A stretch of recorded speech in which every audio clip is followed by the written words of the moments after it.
Welcome to Bengal Apex Academy. আর সেখানে আমরা যেহেতু ওয়েস্ট বেঙ্গলে আছি, ওয়েস্ট বেঙ্গলের স্টুডেন্ট অ্যাসপারেন্ট সবাই আছি। তো এবার কী হয়েছে, সেখানে ইলেকশন চলছে, তোমরাও জানো সেই ইলেকশনটার নাম তোমরা জানো যে বিধানসভা। ঠিক আছে, তো আমরা ওয়েস্ট বেঙ্গলে থাকছি, শুধু ভোট দিলে হবে না, ভোট দিলে তোমাকে জানতে হবে সে তুমি অ্যাসপারেন্ট হও বা না হও, অ্যাসপারেন্ট হও বা না হও, যেহেতু তুমি ভোট দিচ্ছ তোমার জানার অধিকার আছে ইলেকশন নির্বাচন হয় কী করে, নির্বাচনটা পরিচালনা কে করে, নির্বাচন পরিচালনা করে তো কিভাবে নির্বাচিত হয়, কিংবা আমাদের যে ইলেকশন কমিশনের বিধানসভা আছে তো বিধান পরিষদ নেই কেন, ওয়েস্ট বেঙ্গলে একটাই কক্ষ কেন, এগুলো সব আমরা জানবো আজকে। ঠিক আছে, তো ওয়েস্ট বেঙ্গলের নির্বাচন সম্বন্ধে আমরা জানবো। ইলেকশনের জন্য আমরা প্রথমে জানবো যে ওয়েস্ট বেঙ্গলের ইলেকশনটা, প্রথমে বিধানসভা সম্বন্ধে জানবো, বিধানসভা কীভাবে গঠিত হলো, তারপরে আস্তে আস্তে সমঝানো। যদি পশ্চিমবঙ্গের বিধানসভা নির্বাচন বলতে যাই আমরা, তো এটা যে নির্বাচন হচ্ছে সেটা হচ্ছে 18তম নির্বাচন, 18তম লেজিসলেটিভ অ্যাসেম্বলি পশ্চিমবঙ্গের কততম এটা, 18তম।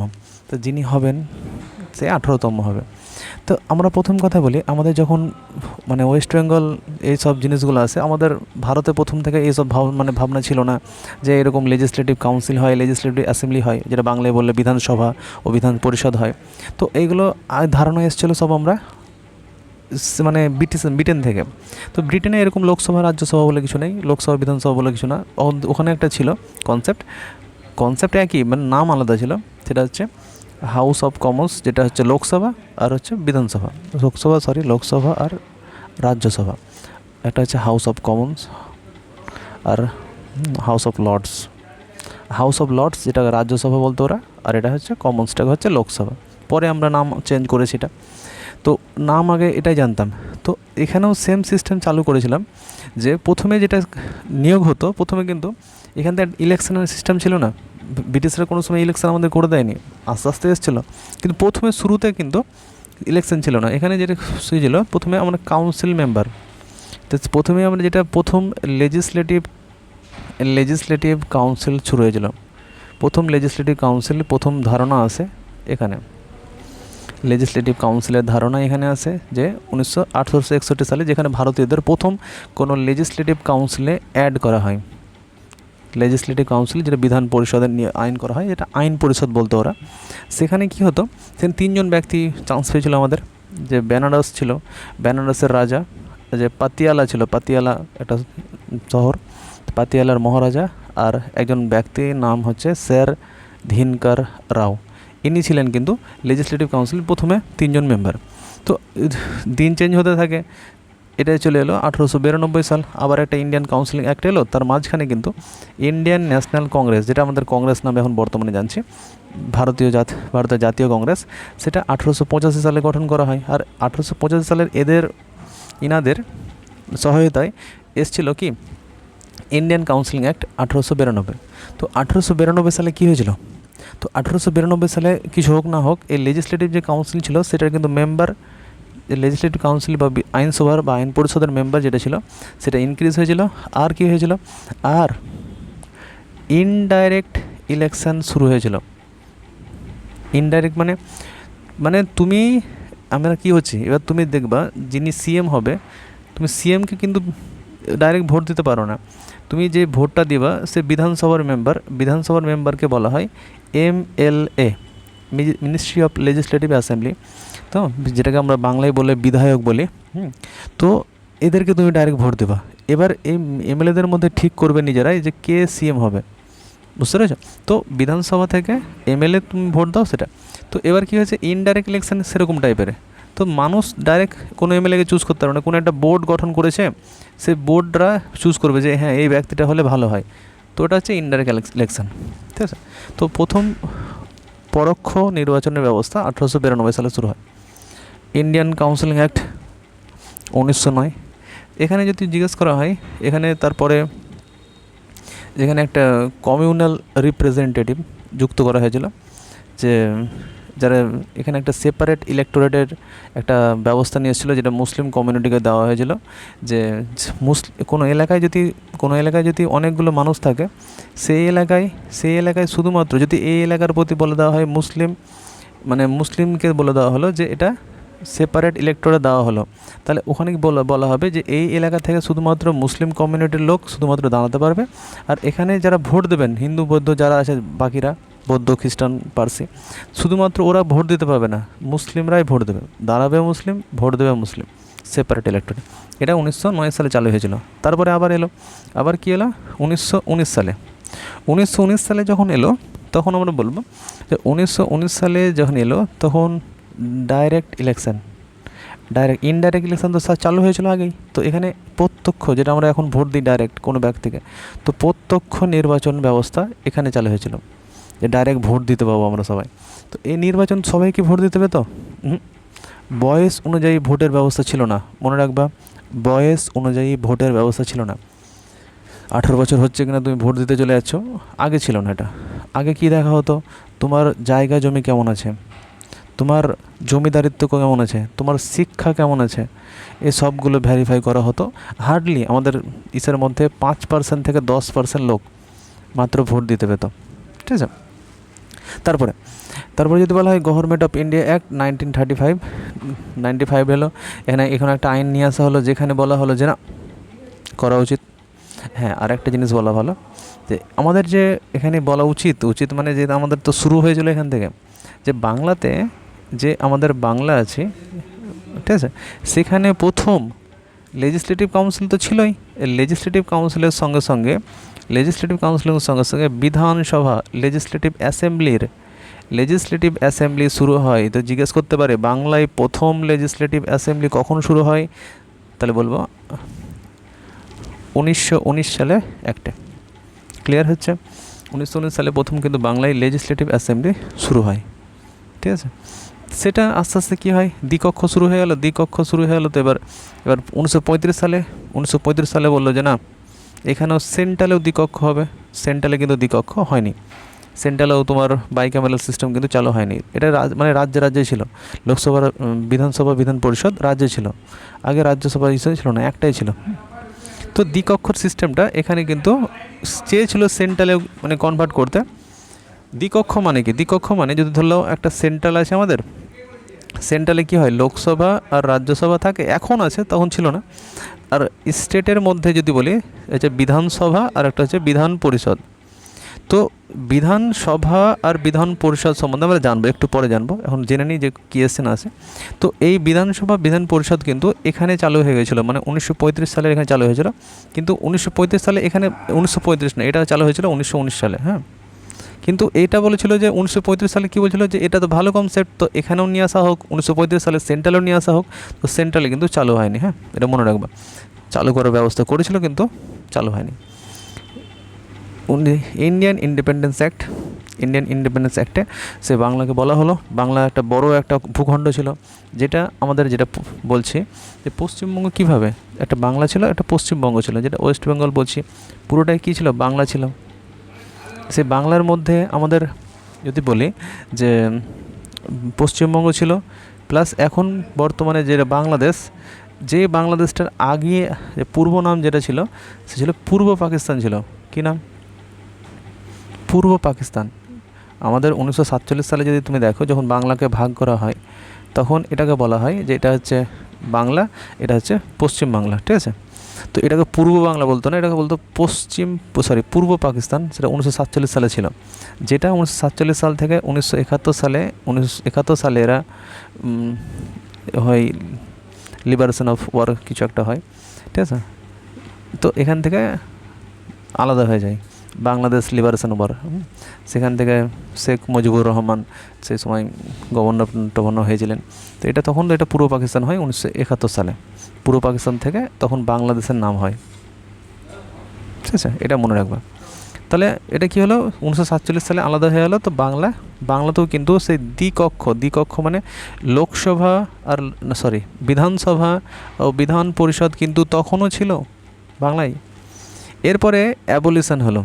অ্যাবলিশন মানে চলো আর আজ থেকে হবে না, অ্যাবলিশন মানে হচ্ছে আর হবে না। অ্যাবলিশন মানে আমাদের দ্বিকক্ষ ছিল বিধানসভা আর বিধান পরিষদ, সেটাকে ক্যান্সেল করা হলো 1969 সালে। কি অ্যাক্ট নিয়ে এসেছিলো, অ্যাক্টের নাম মনে রাখবা অ্যাবলিউশন অফ, অ্যাবলিউশন মানে খতম করা, অ্যাবলিউশন মানে খতম, of West Bengal council, West Bengal council, council act, West Bengal council মানে পরিষদ। তো বিধান পরিষদ যেটা আছে সেটা বন্ধ, এটা 1969 পর সেটাকে বিধান পরিষদকে ক্যান্সেল করে দেওয়া হলো।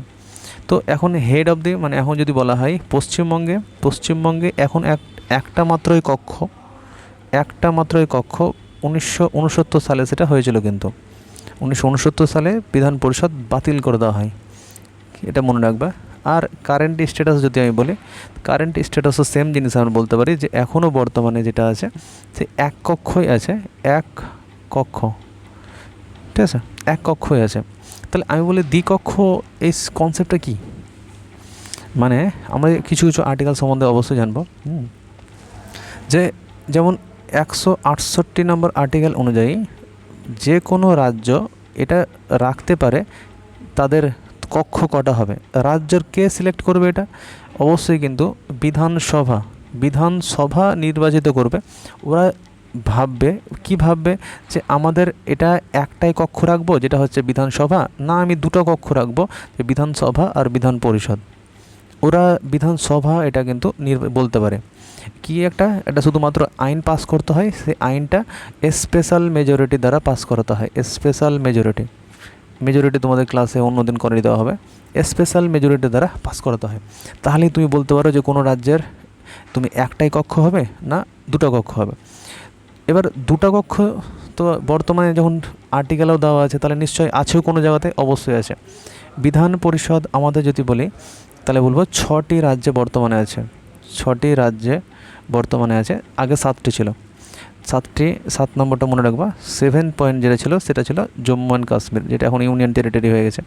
তো এই 6টি রাজ্য কী কী মনে রাখা খুব সহজ, যদি আমরা ভারতের ম্যাপ দেখি তাহলে আরও তাড়াতাড়ি মনে থাকবে বেশি, ঠিক আছে।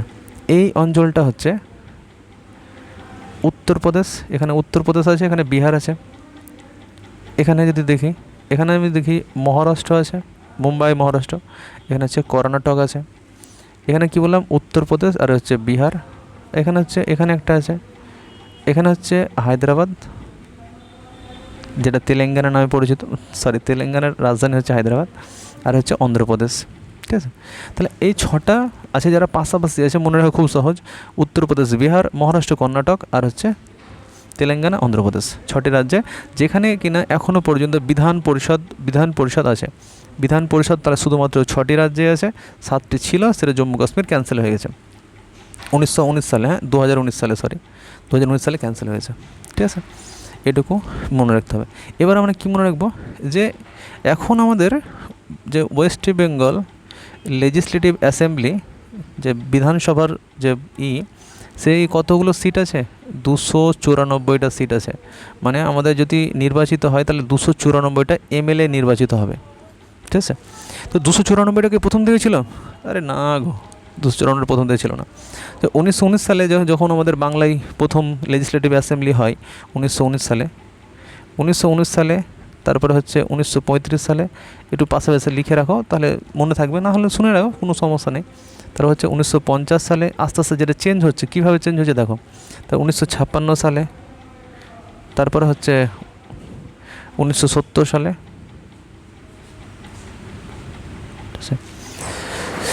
1919 সালে যেটা হয় সেটা হচ্ছে প্রথম লেজিসলেটিভ অ্যাসেম্বলি হয়েছে, কতজন মেম্বার দেওয়া যায় না দেওয়া যায় ভেবে চিন্তে দেওয়া হয়েছিল 140 থেকে 150 জন।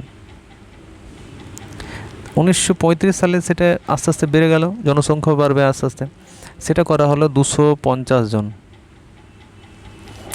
জন করা হলো। এবার সেখান থেকে ভারত যখন স্বাধীন হলো, সংবিধান তৈরি হলো, সেখানে কিন্তু এই 1935 সালে 250টা, কিন্তু 1950 সালে 238টা হয়ে গেল। তুমি বলবা এ জনসংখ্যা তো এখানেও বেড়েছে, তাহলে এখানে তুমি বাড়ালে না কেন? আরে এটাও তো মনে রাখো 1947 সালে তোমার দেশ স্বাধীন হয়েছে, আর সেখানে তোমার যে বাংলার অংশ ছিল পূর্ব বাংলা, যেটা পূর্ব পাকিস্তান নামে মানে পরিচিত ছিল 1950 সালে, তো তারা তো চলে গেছে, তো সেখান থেকে সিটও তো কিছু কমে যাবে, জনসংখ্যা তো কিছু কমবে, সেই জন্য এটা কমানো হয়েছে। তারপরে 1956 সালে যেটা আছে, 1956 সালে 238টা সিট জনসংখ্যা বেড়েছে, দিন দিন বাড়ছে। তো সেখানে 280টা সিট করা হয়। এই কারণে করা হয়, 256 সালে একটা অ্যাক্ট এসেছিলো, সেই অ্যাক্টটার নাম হচ্ছে state reorganisation act. State reorganisation act, যেটা ফয়জাল আলী কমিশনের মাধ্যমে এসেছিলো, যেখানে বলা হয়েছিল যে কিছু বিহারের কিছু পার্ট সেটা ওয়েস্ট বেঙ্গলের মধ্যে এন্ট্রি হবে, সেই জন্য সিটটাও কিছুটা বাড়ানো হয়েছিল। ঠিক আছে। 1970 সালে দেখো, আমাদের কথা ছিল যখন আমরা সংবিধান তৈরি করি, প্রত্যেক 10 বছর পর পর 10 বছর পর পর 10 বছর পর পর সিট সংখ্যা কিন্তু বাড়বে। আর আমরা প্রত্যেক 10 বছর পর পর একটা জনসংখ্যা গণনা করা হবে, সেন্সাস করা হবে, সেন্সাস করানো হবে আর সেন্সাস অনুযায়ী আমাদের সেরকমভাবে সিটটাকেও অ্যালোকেট করা হবে, যে এখানে জনসংখ্যা বেশি বেড়েছে, তাহলে এখানে একটা জায়গায় 2টো মেম্বার লাগতে পারে সেটা। তো 10 বছর পর পর আমাদের সেন্সাস হয়, যেটা 2021 আসার কথা। লাস্ট সেন্সাস কত? সেন্সাস মানে জনগণনা হচ্ছে লাস্ট 2011, তারপর তার হয়ে ওঠেনি। এবার জনগণনার জন্য রেডি হয়ে গেছে, 2027 রিপোর্ট আশা করি পেশ করা হবে। ঠিক আছে। তো এবার কেন হয়নি? করোনা চলছিল 2019-20, সেজন্য হয়নি। তো এবার কী হয়েছে, 10 বছর পর পর, তো 10 বছর পর পর আমাদের যদি বলা হয় এটা সেন্ট্রাল লেভেলে হয়েছে, স্টেট লেভেলে সেরকম হয়নি। তো সেন্ট্রাল লেভেলে চারবার ডিলিমিটেশন হয়েছে, মানে 4বার ডিলিমিটেশন হয়েছে। ডিলিমিটেশন মানে কি? ডিলিমিটেশন মানে হচ্ছে জনগণনা অনুযায়ী তোমার সিট বন্টন। যেখানে যত জনঘনত্ব বেশি থাকবে, সেখানে সিট তত বেশি যাবে। তো এবার এই জন্য এটা নিয়ে বিশাল প্রোটেস্টও হয়েছিল, north India versus south India. ঠিক আছে। তো নর্থ ইন্ডিয়াতে জনসংখ্যা বিশাল, সাউথ ইন্ডিয়া সেরকম নেই। এরা প্রোটেস্ট করছে যে ইন্দিরা গান্ধী যিনি ছিলেন, তিনি তো বলেছিলেন যে জনসংখ্যা কন্ট্রোল করো। আমরা জনসংখ্যা কন্ট্রোল করেছি, তাহলে আমাদের জনসংখ্যা যদি কন্ট্রোল করছি, তাহলে আমাদের তো সিট তো সেরকমভাবে পাচ্ছি না। তো সিট যখন সেরকমভাবে পাচ্ছি না, তো 1970 সালের দিকে ইন্দিরা গান্ধী বলে দিল যে না, সব বাদ, জনসংখ্যা অনুযায়ী আর হবে না, যার যেটি সিট অ্যালোকেট করা হয়ে গেছে সেটি ফিক্স থাকবে। সেজন্য তো তারপর থেকে আর বাড়ানো হয়নি। তো 1970 সালে লাস্ট হয়েছিল, 1970 সালে যেটা লাস্ট হয়েছিল সেটাই সবার কাছে পরিচিত। তো 1970 সালে যে হয়েছিল সেটা হচ্ছে তোমার 294টা হয়েছিল, 294টা সিট সেটা হয়েছিল। আর এখনও পর্যন্ত সেটা জনসংখ্যা অনুসারে হয় না, এ হলে এলাকা মানে কম বেশি করে দেয়। যদি জনসংখ্যা বেশি হয়ে যায়, তাহলে তোমার এলাকা কমিয়ে দেবে, যে জনসংখ্যা কমিয়ে দিল, যেখানে জনসংখ্যা কম সেখান থেকে এলাকা দিয়ে দিল, এরকমভাবে। তো এটা 294টা এখন বর্তমানে সিট, কিন্তু এইভাবেই আমাদের এভলিউশন হয়েছে, প্রথম কথা। ঠিক আছে। এবার আমাদের সিট সংখ্যা তো হলো, এবার আমাদের সিএম। আমাদের একটা যদি বলা হয় একটা স্টেট ওয়েস্ট বেঙ্গলের কথা বলি, ওয়েস্ট বেঙ্গলের মধ্যে এখানে কি থাকে? গভর্নরের আন্ডারে, গভর্নর হচ্ছে কি তোমার হেড, এক্সিকিউটিভের হেড হচ্ছে গভর্নর। এক্সিকিউটিভ মানে কি?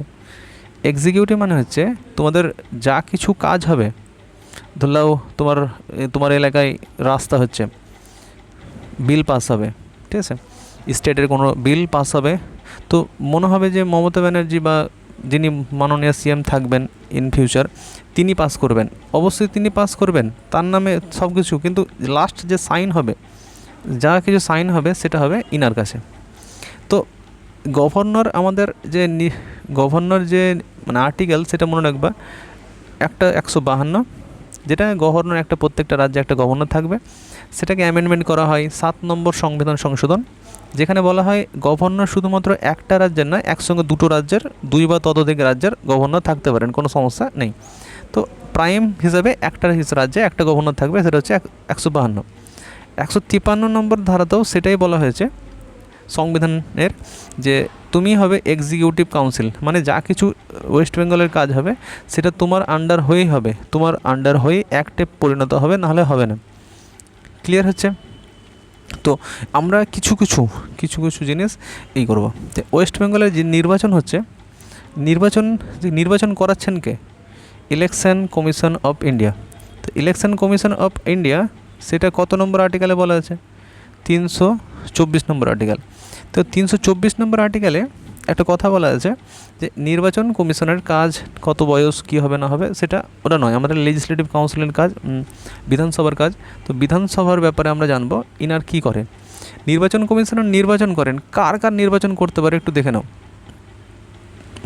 বিধান, আমরা অনেক সময় ভুল করি জানো, এখানে অনেক সময় মানে তোমাকে কোশ্চেন তোমাকে ঘুরিয়ে দেওয়া হয় যে বিধানসভার, এখানে বিধানসভা তো সবাই বুঝতে পেরে যাবে যে নির্বাচন কমিশন করেন, যে কেন্দ্রের নির্বাচন কমিশন সে করেন, কিন্তু এখানে এমনভাবে দেবে বলবে স্টেট বিধানসভা, মানে রাজ্যের বিধানসভার নির্বাচন, রাজ্যের বিধানসভার নির্বাচন কে করেন, অপশন দেবে নির্বাচন কমিশনার, তখন দেবে এই ইলেকশন কমিশনার অফ ইন্ডিয়া, মানে ভারতের নির্বাচন commissioner, state commission, state election commissioner, যা রাজ্যের বিধানসভা, দুজনেই কেউ না, তখন মনে রাখতে হবে মানে দেশের মানে নির্বাচন কমিশনার হচ্ছে ইলেকশন কমিশনার অফ ইন্ডিয়া, ঠিক আছে।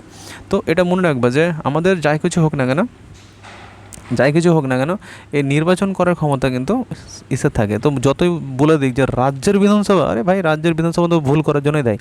তো কার কার নির্বাচন কমিশনার, কার কার ইলেকশন করাতে পারেন, একটা হচ্ছে প্রেসিডেন্টের, মানে রাষ্ট্রপতির, ভাইস প্রেসিডেন্ট, উপরাষ্ট্রপতি, যত রকম তোমার লোকসভা নির্বাচন হবে তাদের, রাজ্যসভার নির্বাচন হবে তাদের, বিধানসভার নির্বাচন হবে তাদের, বিধানসভাকে আমরা লেজিসলেটিভ অ্যাসেম্বলি বলতে পারি, স্টেট লেজিসলেটিভ অ্যাসেম্বলি, বিধানসভায় মনে রাখো। আর মনে রাখবা বিধান পরিষদের, ঠিক আছে। তো এইগুলোর যদি বলা হয় তো তুমি এটা করতে পারে। তো এই এতগুলো ইসের নির্বাচন করান কে, যদি বলা হয় যে রাজ্যের state election commissioner, state election commissioner যে রাজ্যের নির্বাচন কমিশনার, এ কী করে তাহলে, এর শুধুমাত্র দুটো কাজ, একটা হচ্ছে পঞ্চায়েতে যত রকম ইলেকশন সেটা করবেন, আর আর যত রকম মিউনিসিপ্যালিটি মানে পৌরসভা যত রকম নির্বাচন সেটা করবেন। এই দুটো কাজ হচ্ছে স্টেট ইলেকশন কমিশনারের। আচ্ছা, ঠিক আছে। তো এটা হচ্ছে আমাদের, তাহলে কি ইলেকশন কমিশনার নির্বাচন করাচ্ছেন কি স্যার, আমাদের এখন বর্তমানে বিধানসভার করাচ্ছেন, ঠিক আছে। তো এটা হলো, এবার আমরা কিছু জানবো সিএম সম্বন্ধে, ঠিক আছে। তো এবার দেখো সিএম সম্বন্ধে যদি বলা হয়, আমাদের যদি ওয়েস্ট বেঙ্গল নিয়ে বলছি, ওয়েস্ট বেঙ্গলের যে সিএম ছিলেন, ওয়েস্ট বেঙ্গলে যদি বলা হয় আমাদের সিএম ছিলেন, সিএম কে ছিলেন, যদি বলা হয় প্রথম সিএম কে ছিলেন, তাহলে আমরা বলবো প্রফুল্ল চন্দ্র ঘোষ। প্রফুল্ল চন্দ্র ঘোষ ছিলেন প্রথম সিএম, আর প্রথম গভর্নর যিনি ছিলেন, ফার্স্ট গভর্নর যিনি ছিলেন তিনি হচ্ছেন চক্রবর্তী রাজা গোপালাচারী, চক্রবর্তী রাজা গোপালাচারী, ঠিক আছে। এই জন্য এটা মনে রাখবা, ফার্স্ট সিএমকে চক্রবর্তীর মানে পিএ দাস। এখান থেকে একটা কোশ্চেন আসে তোমাদের ডব্লিউবিসিএসে আসে, বাদ বাকি আদার্সগুলো আছে। প্রথম সিএম তো ইনি ছিলেন কত সাল, 1947 থেকে 1948 সাল অবধি। হ্যাঁ, তারপরে কি প্রথম যদি বলা হয় ফার্স্ট ইলেক্টেড প্রেসিডেন্টকে, প্রথম নির্বাচিত, ইলেক্টেড মানে নির্বাচিত প্রেসিডেন্টকে, ইনার সময় কিন্তু নির্বাচন হয়নি, এটা মনে রাখবে, ইনার সময় নির্বাচন হয়নি। প্রথম যদি নির্বাচিত যদি বলা হয় মুখ্যমন্ত্রীর নাম কি, তাহলে অবশ্যই কিন্তু ছিলেন, এরপরে ছিলেন ডক্টর বিধান চন্দ্র রয়, ডক্টর বিধান চন্দ্র রয়, যিনি কিনা মানে ওয়েস্ট বেঙ্গলকে মডার্নাইজ করার জন্য অনেক কাজ করেছিলেন, যিনি ওয়েস্ট বেঙ্গলে 1948 থেকে 1962 সাল অবধি ওয়েস্ট বেঙ্গল পশ্চিমবঙ্গের কিন্তু সিএম ছিলেন। আর ইনার সময় প্রথম নির্বাচন হয় কত সালে, 1951 সালের অক্টোবর মাসে শুরু হয় নির্বাচন, আর শেষ হয় ফেব্রুয়ারি মাসে। প্রথম নির্বাচন শুধুমাত্র ওয়েস্ট বেঙ্গল নয়, পুরো ভারতের নির্বাচন এটাই হয়, 1952 সালে শেষ হয়। তো 1952 সালে শেষ হয়। তো প্রথম নির্বাচন অনেক সময় কোশ্চেন আসে কত সালে, 52, মানে যেহেতু 52 তো কমপ্লিট হয়, সেটা শুরু কবে হয়, 1951 সালের অক্টোবর মাসে শুরু। এটা প্রথম নির্বাচন কমিশনার কে ছিলেন, যে কিনা ইনাকে বেছে নেন। তো মনে রাখবা, হ্যাঁ একসঙ্গে কিন্তু হয়েছিল ইলেকশন, কিন্তু একসঙ্গে হয়েছিল।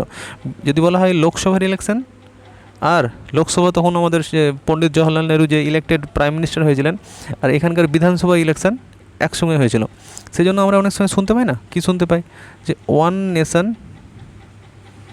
ওয়ান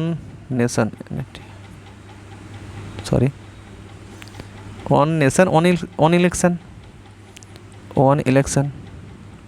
এটা শুনতে পাই, এটা কথাটা অনেকে মনে হতে পারে এখন ফেডারেল স্ট্রাকচারে প্রবলেম হতে পারে, কিন্তু হয়েছে এটা কত সাল অবধি? 1952তেও হয়েছে, 1957তেও হয়েছে, আর 1962তেও হয়েছে। তো এটা হয়েছে বলেই ওরা এখনও ডিমান্ডটা করছে। সমস্যা কোনো জায়গায় থাকতে পারে, ওটা সরকার বুঝবে। এখন আমাদের এই এডুকেশান হিসাবে, আমাদের অ্যাসপারেন্ট হিসাবে এগুলো আমাদের জেনে রাখা অবশ্যই উচিত। তো নির্বাচন কখন, এটা মনে রাখবা, বিধানচন্দ্র রায় প্রথম নির্বাচিত মুখ্যমন্ত্রী ছিলেন। সবচেয়ে বেশি দিন ওয়েস্ট বেঙ্গলে যে নির্বাচিত হয়েছিলেন, মনে রাখবা, জ্যোতি বসু স্যার, জ্যোতি বসু, মাননীয় জ্যোতি বসু, যিনি ছিলেন 1977 সালে থেকে 2000 সাল অবধি, 77 থেকে 2000 সাল অবধি 23 বছর যে ওয়েস্ট বেঙ্গলের সিএম ছিলেন কে? জ্যোতি বসু। যিনি তারপরে বুদ্ধদেব বাবু ছিলেন, যে বুদ্ধদেব বাবু 2000 সাল থেকে 2011 সাল অবধি, 2011 থেকে বুদ্ধদেব বাবু। এবার 2011 সাল থেকে যিনি ছিলেন মাননীয় মুখ্যমন্ত্রী হচ্ছে মমতা ব্যানার্জি। 2011 থেকে কন্টিনিউ, এখন 2026 অবধি কন্টিনিউ। তো আমি বলবো যে মমতা ব্যানার্জি, ঠিক আছে। তো এটা ছিল 15 বছরের টার্ম ইনার। আর সবচেয়ে বেশি দিন জ্যোতি বসু 23 বছর, এটা মনে রাখতে হবে তোমাকে। আর এই ওয়েস্ট বেঙ্গলের দিক থেকে যদি মনে রাখো, এইগুলো যদি মনে রাখো, তাহলে এনাফ। ইলেকশন কমিশন থেকে তুমি যেটা রিসেন্ট একটা কথা এসেছিলো, এখন তুমি দেখতে পাবা যে অনেকের এই ভুল ধারণা থাকে। কী ধারণা? যে নির্বাচন কি, কে নির্বাচন করেন তোমায় বলে দিলাম, যে কে রাজ্যেরটা নয়, কেন্দ্রের। তো নির্বাচন কমিশনের মধ্যে 324 নম্বর ধারায় যেমন বলা আছে, তো 326 নম্বর ধারা একটা কিন্তু ছিল, 326 নম্বর ধারা একটা ছিল, যেটা তোমাদের জানা খুব জরুরি, যেটা কিনা ইউনিভার্সাল অ্যাডাল্ট ফ্র্যাঞ্চাইজ। আমাদের কি বলেছিলাম, 1919 সালে ডাইরেক্ট ইলেকশন হয়, যে প্রত্যক্ষ নির্বাচন, কিন্তু সবাই কি নির্বাচনে ভাগ নিতে পেরেছিল না, 5 থেকে 10% লোক শুধুমাত্র ভোট দিতে পেরেছিল। কিন্তু 1950 সালে আমরা এই জিনিসটা লক্ষ্য করেছি। কি লক্ষ্য করেছি? যে 1919 সালে যেটা ডাইরেক্ট ইলেকশনে মানুষ ভোট দিতে পায়নি, এখানে আমরা সেরকম করবো না। ইউনিভার্সাল অ্যাডাল্ট ফ্র্যাঞ্চাইজ মানে প্রথমে যার বয়স 21 বছরের বেশি হবে, তোমরা অনেকে বলছে 21 বছর, বলছে 21 বছরই বলছি। 26 যখন 1950 সালে যখন আমাদের সংবিধান লাগু হয়, সেখানে বলা ছিল 21 বছর বয়স যাদের হবে তারাই শুধুমাত্র ভোটদানে অংশগ্রহণ করতে পারবে। সেটা আস্তে আস্তে 1988 সালে, তোমরাও জানো, 1988 সালে একটা আইন নিয়ে আসা হয়েছিল, ঠিক আছে। সেটা 61তম সংবিধান সংশোধন। সেখানে একটা আইনে বলা হয়েছে যে 21 বছর নয়, 18 বছর বয়সে, 18 বছরের যারা বেশি হবে তারাই ভোট দান করতে পারবে।